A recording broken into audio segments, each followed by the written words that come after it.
The talk introducing this afternoon's discussion is going to be by Elizabeth Hunke, who's going to talk about modeling approaches to address sea ice complexity. Thank you. I was a little alarmed when Danny insisted that I give this talk. So what am I possibly going to talk about? But I think he may have nominated me for this because I have built a pretty complex sea ice model. And just from doing that, I have a broad view of what is needed for sea ice models, what sea ice models are capable of. But perhaps more importantly, over the last 20 years that I built this model, I've had to make a lot of decisions about what would go into the model and what not to try to do. And so this talk is a little bit about that decision-making process and how I think about it.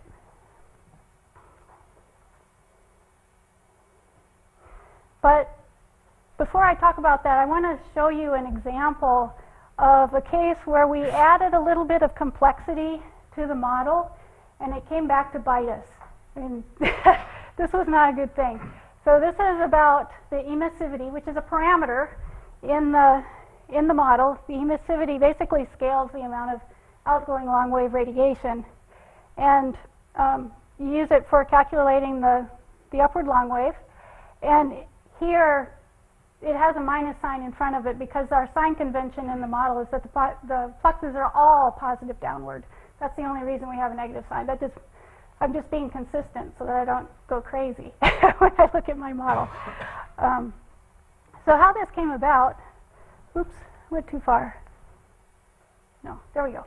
Okay, so we had a workshop in Boulder a couple of years ago that was about snow. And Matthew Stern was there, and he was just aghast at the value of the emissivity we were using. It was 0.95. He was like, I can't believe you're doing that. Use this value, 0.985. And I was like, 0.03. Okay, well, I'll try it. Well, so we went back to Los Alamos and tried it to see what would happen. So I want to pose a question to you, the audience, and I expect some answers. If we change the emissivity in the model from 0.95 to 0.985, what do you think is going to happen? Is the sea ice going to get thinner or is it going to get thicker? All right.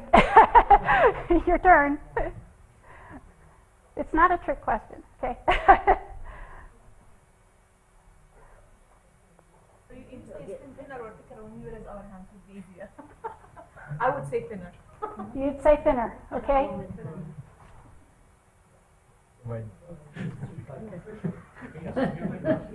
One or the other. It's going to be one or the other. It's not going to stay the same. Okay, anybody else? What'd you say? I say thicker. You think it's going to be thicker? Yeah, thicker. Then I'll take encryption increase. Thicker? Thicker, yes. Okay, so it sounds like the consensus is coming around to be thicker, even though there's a possibility it might be thinner. All right. Well, anyway, my postdoc, Jorge, did a whole bunch of sensitivity test parameters in the sea ice model. He did this in a very complicated way, so they weren't one-off tests. They were all interacting with each other. But he tested 40 parameters within the sea ice model. And the emissivity almost, but not quite, rose to the top of the parameters that the sea ice model was the most sensitive to. It was a little alarming. How can this be? But that's what he found in the sensitivity test. And when he ran the model, this is what happened. It actually got thinner. But wait. But wait, yeah, the question is why, and that's what this is about, really. That was actually kind of curious because thinking about it, you know, you're increasing the outgoing radiation from the model, and so you would think that the ice would cool down. You might have more ice freezing. It should get thicker. You know, that's the way we were thinking about it. But that's not what happened in the SICE model when we ran it. And so Marika Holland was like, this can't possibly be right. So So she went back to a very old thermodynamics only column model and ran the test in there, and she got the ice was actually quite a lot thicker in that model. So now we have two models, the SICE model run in standalone mode, I should say, and this thermodynamics model is doing completely different things. And so Marika also ran it in the CESM, a fully coupled global climate model. And in that case, increasing the emissivity also made the ice thicker. Okay. Yeah. Right. So we have a problem, right? We have a really simple model that's making it thicker. We have the CESM, which is extremely complex, making it thicker. And then the SICE model in between the two, where it's getting thinner. Okay, so there's probably a problem with the SICE model, right? Probably. And we did look at this in some detail. We had to trace it back, but we found it. It turned out to be in the long wave down. And the long wave down is not an imposed forcing in the SICE model. We actually calculate it. And so it depends on a number of things, among which are the emissivity, air temperature, cloud fraction, specific humidity, and the surface temperature, or skin temperature, which is an ice area weighted average of the ice surface temperature and the sea surface temperature. Okay, so we're calculating the long wave down. When we do that, the way it works, when you increase the emissivity, the long wave actually got a little bit larger, and that's the downward long wave got a little bit larger, and that's why the ice thickness got thinner. Okay, but in the CESM, they calculate long wave down. When you increase the emissivity there, the long wave down got smaller. So that's a change in the clouds. And I noticed in Dirk's talk that long wave and clouds came up over and over and over. This is an extremely important part of these climate models. And so in the CESM, long wave down got smaller, and so for the most part, the ice thickness got thicker. Okay, so what's wrong with what we're doing here with this old long wave formula? Well, fortunately, the SICE sea ice model is very complex. We have many options to do many different things, and one of the things that we have an option to do in standalone is to change the form of the forcing. So this is the one that we had been running with. There is an older one from Parkinson in Washington, where the long wave down is simply a function of the air temperature and the cloud fraction. Okay, much more simple, but it gets rid of a feedback between the long wave down and the surface temperature. That one's not in here. So when we do that, because that feedback's gone, the change in the long wave down between 0.985 and 0.95 is 0 everywhere. The ice gets a little bit thicker. It still doesn't have the pattern that we saw in the CESM, but at least it's doing, it's got the right sign now, at least, So this was a case where we had added complexity to the model by adding that feedback into the long wave forcing, and it did the wrong thing in the model. And so when you're asking questions about adding complexity, is it actually going to be better? Are you doing the right thing? And the follow-on question is, are the feedbacks in the models now correct? That's a good question. I don't know if this is correct or not. I'm inclined to trust it because so many hundreds of people have worked on this model.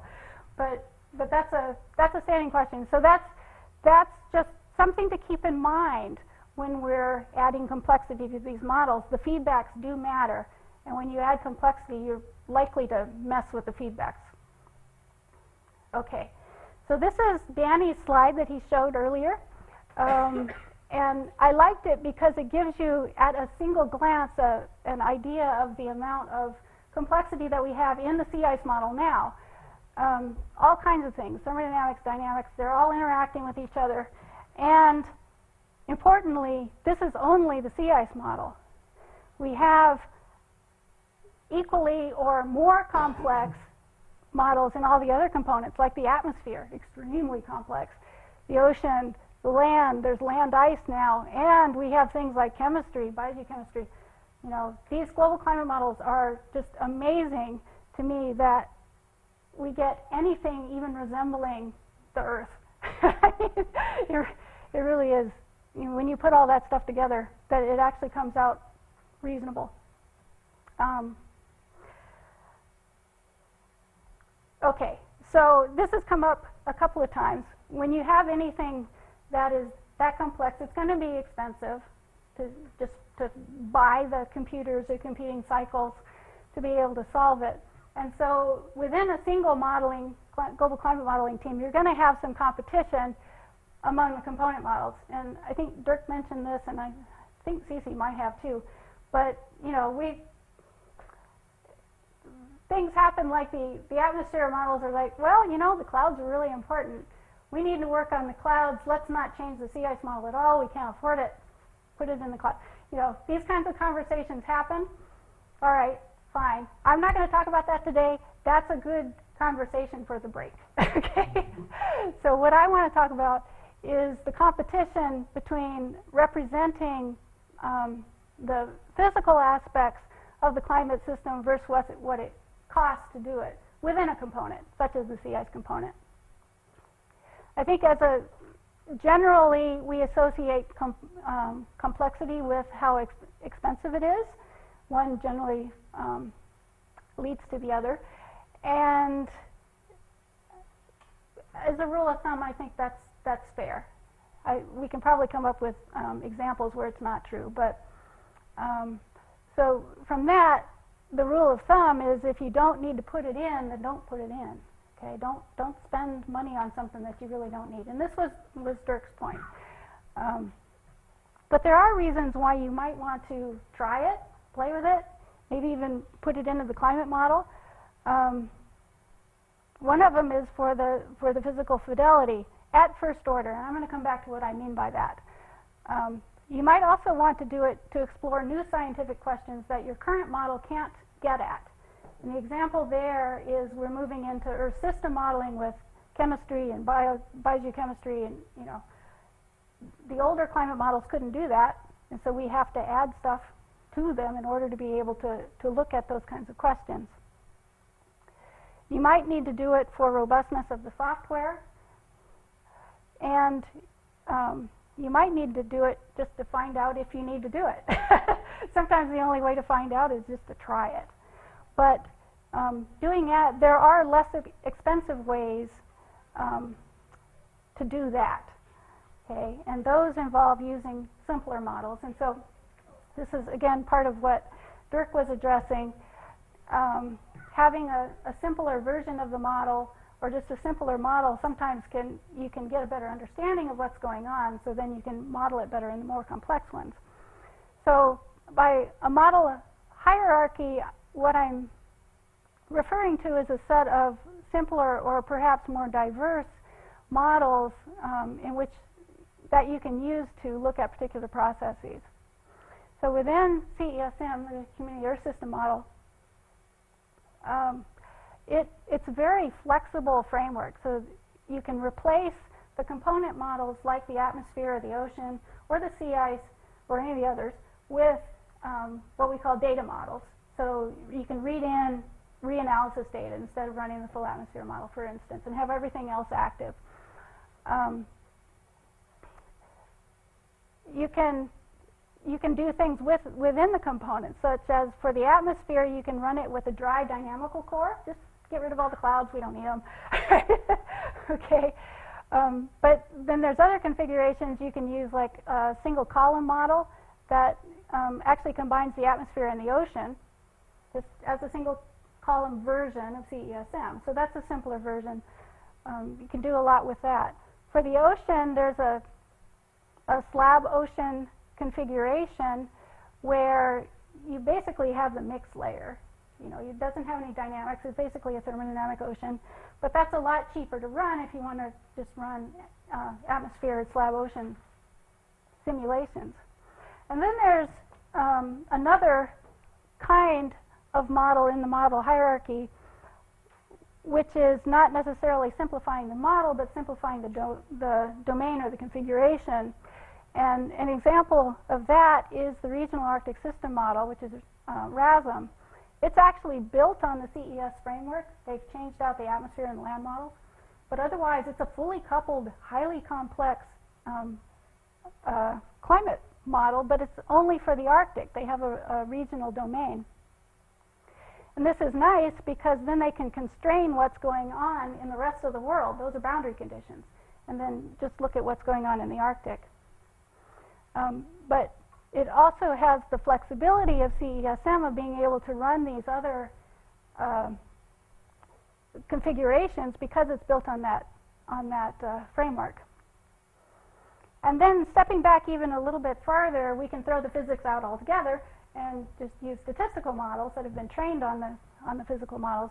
And I'm not going to talk so much about that, but those are also very useful tools. So one aspect of the complexity in global climate model is the implementation itself. We can have different components, but we can also have different resolution or grid types. And I can't remember, I think I showed this a couple of weeks ago in my talk, but this is an illustration of a unstructured grid where the grid cells have been focused in the Arctic. This is something that the DOE is doing, but we've started building new ocean and ice and land ice models using this unstructured framework so that we can focus resolution where we want it. And then the other places where we don't think it's as important, it's lower resolution, like over here. The specific question that we're trying to get at in doing that has to do with the ice shelves and the melting back of the ice shelves. So this is an illustration of the Ronnie Filchner ice shelf where we have a ocean cavity underneath and the full circulation under there. And we're able to simulate that because we focus the grid resolution in that area. And in these simulations, it's focused all the way around Antarctica, not just in there. But this is the question that is driving that model development for the sea ice model. Not because sea ice has any particular direct influence on sea level rise, but because we're part of this larger modeling framework. And so partly for coupling reasons between the ice and the ocean, we're putting the sea ice on this unstructured grid framework. And I'll just add here as an aside, we're also putting icebergs into the sea ice model, and it's for these same reasons to answer these questions about sea level rise and to couple with the new ice sheets. So resolution is one aspect of the implementation complexity, but then there's also just the computer architectures. And I mentioned this in my last talk. They're amazingly complicated. Now, there's all kinds of things with different architectures with GPUs and different kinds of memory. And this is an illustration of I don't know what, but it has something to do with this because the guys that are working on this stuff use this illustration. So, but that's as much as I know about it. But what we do know from their work is that we need to change how these models are built, not just changing the physical parameterizations in them, but actually changing the fundamental basis on which we have built them. Because what we've learned is that what we have in the climate models right now don't scale. They don't work on these new processors because the grid decomposition that we've been using is not enough. So we need to totally rethink it and go in a different direction. And that is the main motivating factor for some work that we're doing now in the ACME program at DOE. This is Adrian Turner's project, but he's building a discrete element model for the sea ice. And the main motivation for it is the computer architectures, because you can take each one of those little flow calculations and put it on a GPU, and it's independent of all the others. So that's the main reason. But we're also making physical arguments like, you know, you can do a flow size distribution more naturally and that kind of thing. Okay, so let's come back to sea ice modeling for climate change. This again is one of Danny's slides that he showed earlier, and he mentioned there's a number of really good reasons for having a sea ice model. Some of them are more recent, like, you know, habitats, ecosystems, chemistry, biology, that kind of thing. This in particular was not a driving force for development of the sea ice model when we started. And I would say this wasn't either. It was more about this up here. So what I want to do is step through how we got to the models that we have now. Cecilia did this a little bit, but I'm going to do it a little bit more detail. Just to show you the sort of the thought process that we went through in getting to the models that we have now. So initially, the climate modelers, who were actually atmospheric modelers at the time, they were really only interested in sea ice because of its effect on the planetary albedo. And so in fact, the very first sea ice models were not sea ice models at all. They were ocean models where the albedo of the surface of the ocean was changed if it was cold enough. That was enough, you know. So we put that in. What that meant, we didn't have a sea ice model. There was no motion, there was no thickness, there was no insulating effects in between the atmosphere and the ocean, for instance. Okay. Well, that really actually wasn't very good enough because we needed conservation of energy. And so the next generation, or maybe the first generation of sea ice models, had some sort of basic thermodynamics in it so that we could keep track of the heat that was associated with melting and freezing that ice. And at that time, there were more complicated thermodynamics models available, and I should have put the Maycoott and Understeiner model up here that Sempner based the three-layer model on. But even these were too expensive to be used in climate models. So he came up with the zero-layer model, which had no snow. It had a linear temperature profile, but then it had this heat reservoir for internal melting. And that was great, you know. Terrific. Right. The problem was it was just thermodynamics. And when you only have thermodynamics, you end up with kind of a bullseye of sea ice on the pole in the Arctic, because the primary forcing balance is the radiation, the long wave and the short wave. And so because the short wave, you know, basically is centered on the pole, you end up with this bullseye of sea ice on the pole. All right, so we needed to put in ice motion. Okay, well we did. It was we just let it drift freely, but then it ran into land and you had to do something then. And so we put in a, quote, rheology that we called stoppage. And Danny's smiling because he remembers this. All it did, you know, it ran into land and it stopped the ice. You know, just, whoop, stop. Okay, no more motion. All right, well, that wasn't great. It did some things, but we also needed to conserve mass. So we actually did need to start thinking about what the ice volume was and the ice thickness. And so the next generation essentially had one category of ice where you had ice or you had open water. You didn't have different thicknesses of ice, just ice of one thickness, whatever it was. And at this point, we had more physical rheology start coming in. By then, the ice models were getting to be pretty good, as Dirk demonstrated. That's actually pretty good when you get to that point. And then we wanted to start looking at the feedbacks between albedo, thickness, and the sea ice and the rest of the climate system. And what we've learned in CESM, at least, is that these feedbacks depend very definitely on the ice thickness distribution. And so we've added that in. Okay, so that's kind of the overview of what happened and how it happened. Now I want to pick out a few of those and go into those in a little bit more detail about what the priorities were and how we got there. And so to kind of organize how to think about this, I'm describing it in terms of an order, meaning the order of the process. So, you know, I say a process is first order if we needed it in order to get reasonable 20th century climate simulations. Okay?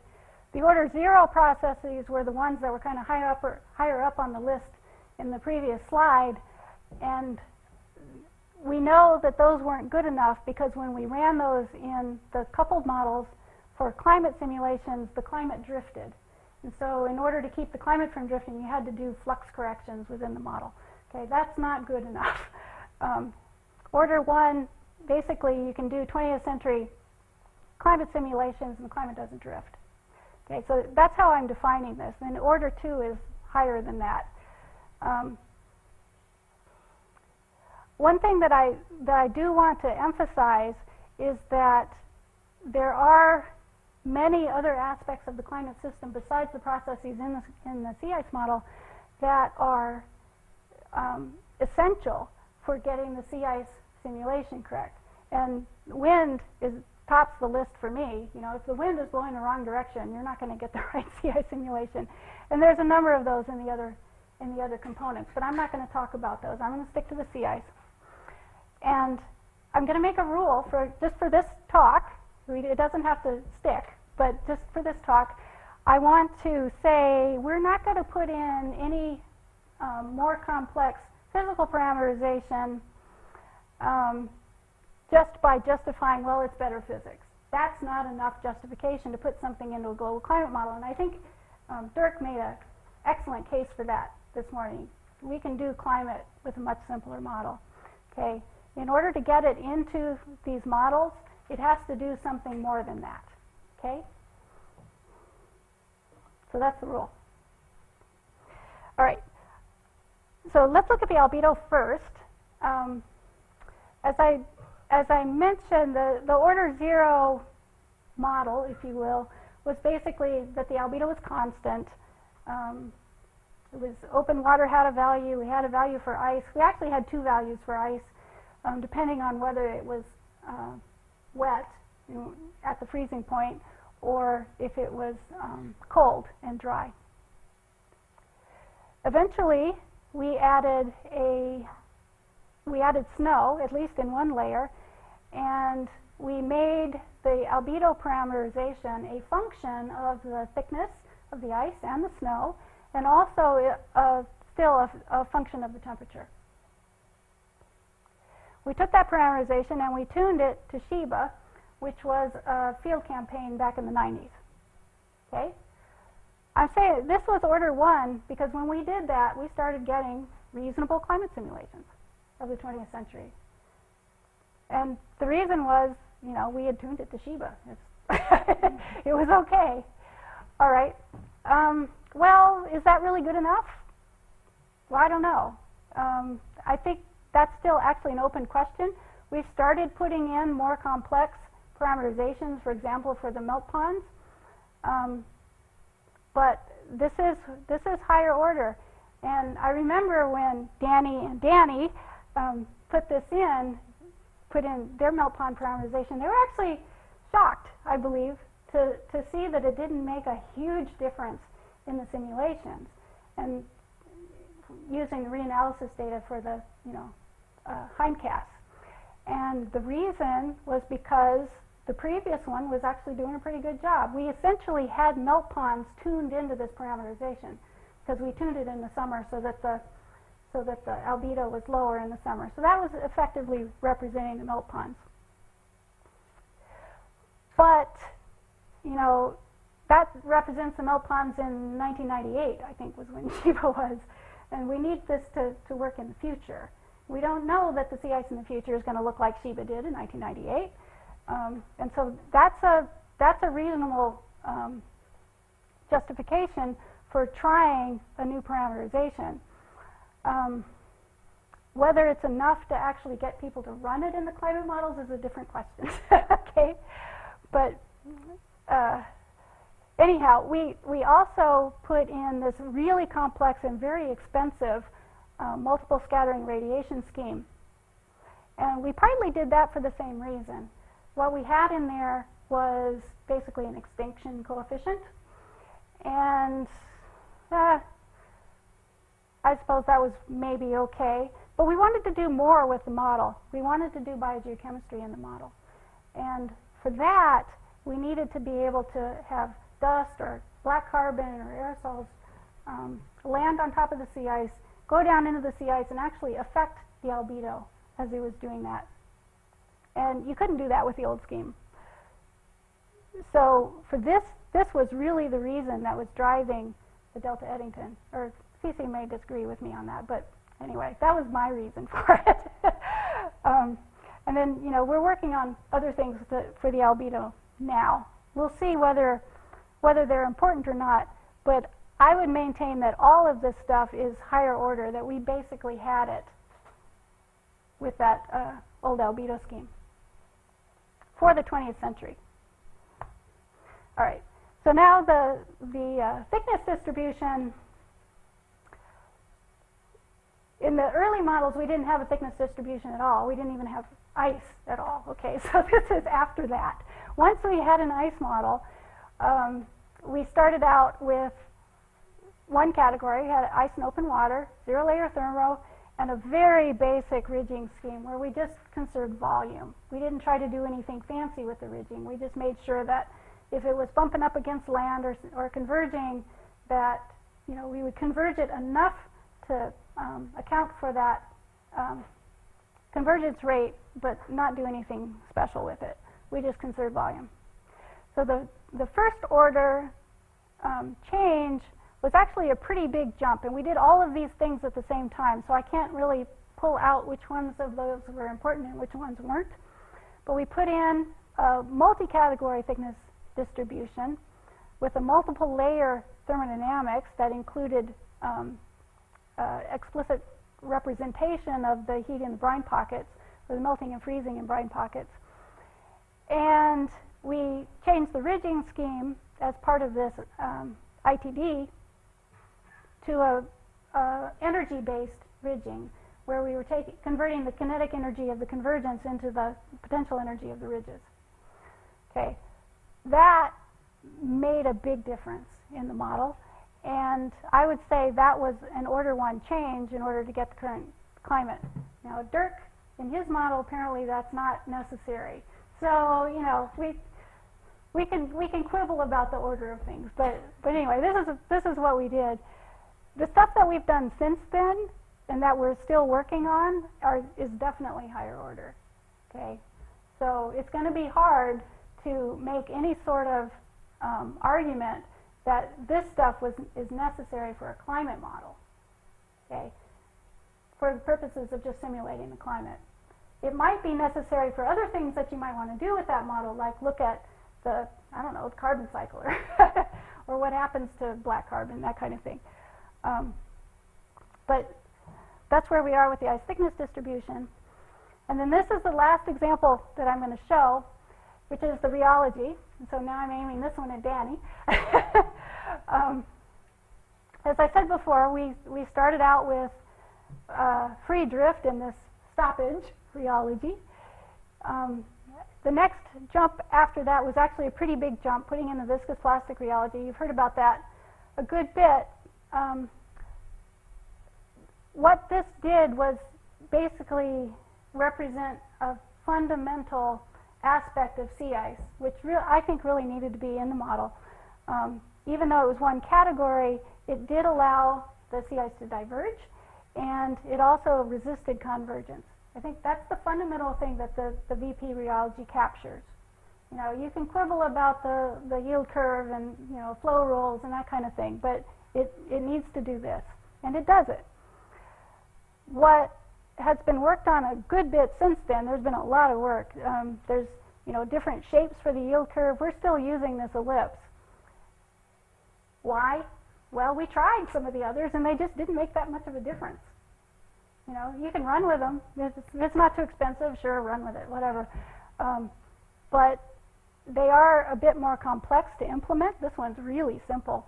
And if it's not making that much of a difference for the simulation, for the question that you want to answer, maybe you don't need it. I will add here another thing that maybe I should have put here is manpower. Because there's only so many hours in the day and there's only so many of us doing this. And so if the person who's really interested in this doesn't just take the model and put it in themselves and demonstrate it, we're not likely to do it. Okay? That's just kind of the way it works. Danny's group has put a lot of effort into anisotropic rheology, and that one has gone into the model because they did take the model and put it in and make sure it worked and that kind of thing. So that was good. We're working on discrete element models, and I want to come back to some of these questions of why do this in a few minutes. First, just as an aside, I put a question down here, why are we still using elastic viscous plastic? I think I'd like to answer that in this framework of the orders, that the elastic term that was added in order to make the turn VP into EVP is more than, it's a higher order term than order 1, you know.